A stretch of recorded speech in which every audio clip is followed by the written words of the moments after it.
지금 우리가 보고 있는 성경은 그 바탕이 헬라어거든요. 헬라어에서 대부분 이제 라틴어로, 라틴에서 도구에서 영어로, 전 세계 언어로 이렇게 번역이 되어 왔는데, 그러면 지금 현재 히브리 성경은 어디서 왔냐는 거예요. 그러니까 처음부터 문자적으로 이렇게 보존되어서 지금 왔냐? 그건 아니에요. 이것도 또한 우리가 알아야 될 게 뭐냐면, 실은 이 히브리 성경은 헬라에서 왔습니다. 이게 중요한 거예요. 신약 성경이 헬라어 이제 원문이니까. 근데 그 헬라어에서 다시 히브리 성경을 다시 쓴 거예요. 누가 썼냐면 이분이 이제 델리치라는 분인데, 이분이 실은 독일 분이십니다. 기록에 보면 이분이 1813년에 출생하신 분인데, 이분이 그 청소년을 지나면서 독일에 있는 때는 유럽에 있는 유대인들에게 복음을 전하는데, 여전히 종교적인 유대인들은 히브리어를 썼으니까, 그래서 이제 그들에게 복음을 전하기 위해서는 그들의 언어로 전해야 되기 때문에 다시 히브리어로 다시 이걸 번역한 거죠. 그러면서 이 번역이 그냥 수년 내에 된 게 아니에요. 평생 했습니다.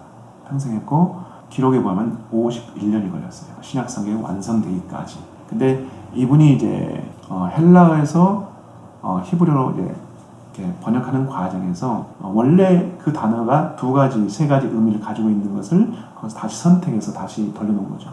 이걸 좀 다시 설명하면 이렇게 설명할 수 있어요. 예를 들어서 우리가 춘향전을, 지금 우리 춘향전을 전 세계사에 보려면 뭘로 해야 될까요? 언어가? 영어죠. 그러면은 저 남미의 스페인, 독일 사람들이 영어에서 독일로 바꾸고 스페인으로 바꿔서 볼 텐데, 그러면은 우리가 완벽하게 춘향전을 영어로 번역할 수 있냐? 저는 제가 만나는 사람들 통해서 한 사람도 자신 있게 말하는 사람이 없었습니다. 왜 그러냐면 우리 고유적인 우리 문화를 다른 문화의 언어로 완벽하게 표현한다는 것은 불가능합니다. 그 당시 신학 시대도 마찬가지예요. 그 시대에 이제 영어가 헬라어이기 때문에 복음을 전하기 위해서 그 시대인 영어인 헬라어로 기록을 할 수밖에 없었어요. 복음을 전하기 위해서. 근데 그 정신은 뭐냐면 히브리 정신이에요. 그러니까 무슨 말이냐면 지금 우리가 영어로 춘향전을 번역한다 할지라도 우리 고유적인 우리 정신은 여전히 한국인이에요. 근데 그 한국인 정서가 물론 표현은 보편적으로 되겠지만은 아주 디테일한 부분들은 표현하기 어려운 부분 있잖아요. 그런 부분들이 바로 지금 헬라어 성경에 있다는 거예요.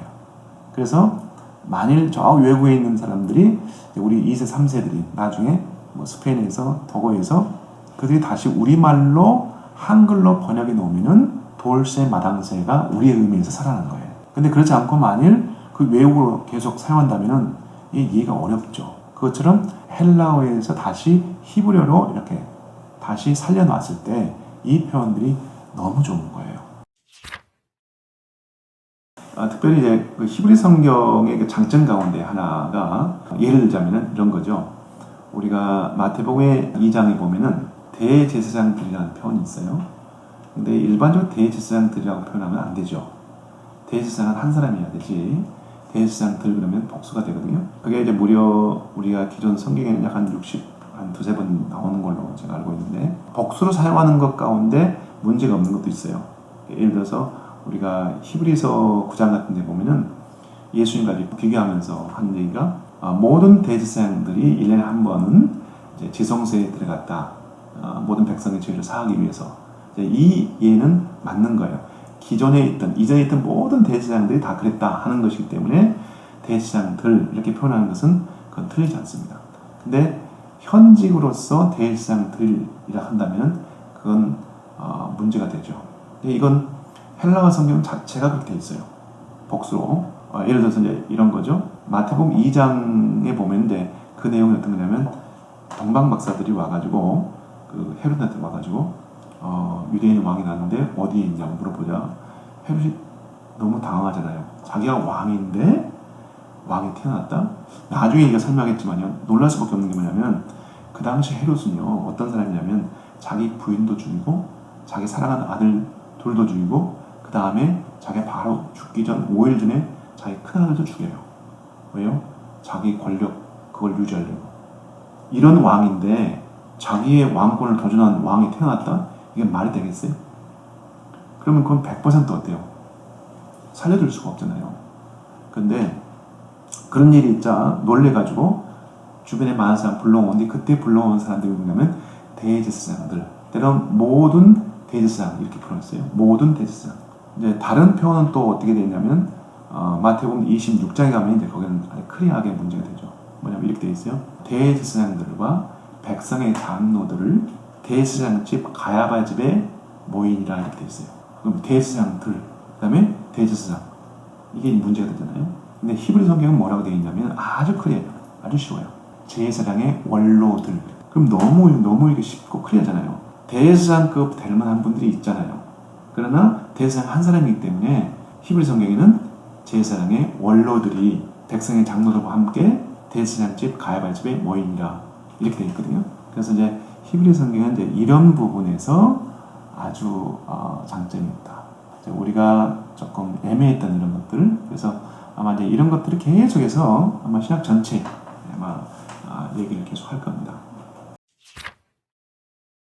제가 왜 히브리 성경을 이제 번역하게 됐는가 하는 부분도 좀 필요할 것 같아요. 제가 오랫동안 교제에 왔던 이제 한국의 아주 귀한 목사님이 같이 식사하자고 호텔에서 그렇게 말씀하셔서 나가려고 그러는데 제가 실은 그 당시에 버스표 4개가 없어가지고 바로 못 나갈 만큼 그런 상황이었어요. 현실이 너무 좀 암담했고 또 마음에 많은 동요가 있어서 잠을 그날 자지 못하고 날을 새면서 아침에 이제 그런 결론을 했죠. 내가 시간이 좀 많이 있으니까 이스라엘 관련된 책을 하나 좀 써봐야겠다. 그 책을 이제 쓰기 시작하면서 이제 좀 시간이 흐른 다음에 성경의 곳곳에 관련된 말씀을 연결해서 기록하다가 로마서 1장 17절 말씀을 이제 기록하게 되었어요. 복음에는 하나님의 의가 있는데 믿음에서 믿음에 이르게 하나니 기록된 바 오직 의인은 믿음으로 살리라. 근데 저는 이제 여기서 항상 조금 마음에 그래야지 못했던 거냐면 믿음에서 믿음으로 말미암아 이렇게 표현돼 있어요. 이게 뭘까라고 생각을 하면서 그때 제가 히브리 성경을 보게 된 거예요. 근데 거기서 제가 충격이었습니다. 그 히브리 성경에는 뭐라고 표현되냐면 이 복음 안에는 하나님의 의가 믿음 가운데서 믿음의 목적을 드러내나니 이렇게 돼 있어요. 그러니까 저는 그걸 보아서 충격이었습니다.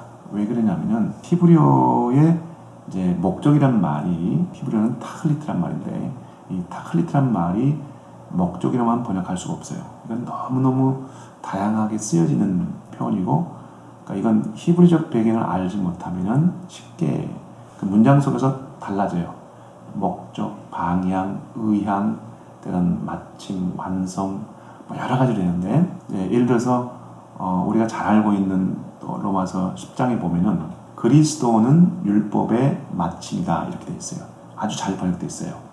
근데 저는 그 부분을 어떻게 번역했냐면 그리스도는 율법의 완성이다 이렇게 적혔습니다. 마침이다, 완성이다. 큰 차이 없는데 왜 그러냐면은 9장에서 말하는 이스라엘은 선택받은 이스라엘 백성들이 자기들이 그렇기 때문에 하나님께 의로워지려고 율법을 통해서 하나님께 나가려고 하는 그 모습을 9장에서 말하는데 그게 완성될 수 없다는 거예요. 율법으로서는, 행위로서는. 그래서 바로 10장의 4절에 보면 바로 그리스도가 그 율법을 완성해 놓으셨기 때문에 너희 이스라엘은 그분을 믿으면 된다는 거예요. 그런 의미로 마침이라기보다는 오히려 완성이다 이렇게 표현하는 것이 더 낫지 않겠나 싶어서 번역했는데 이런 단어예요. 타클리트란 말이. 그래서 이제 제가 놀랬고 그로 인해서 제가 한번 로마서 1장을 한번 이렇게 한번 번역해 봤어요. 근데 저는 30년 가까이 이제 이스라엘 살았기 때문에 우리 생활 언어처럼 히브리어가 이제 저는 그냥 자유롭기 때문에 저도 놀란 게 뭐냐면 너무 쉽게 번역이 되는 거예요. 현대의 성경이니까 이렇게 어려운 독특한 단어를 표현하지 못했던 부분들이 있구나 하는 것을 알게 되어서 1장이 이렇게 쉽게 번역된다면 전체 16장을 번역해도 한번 해보자.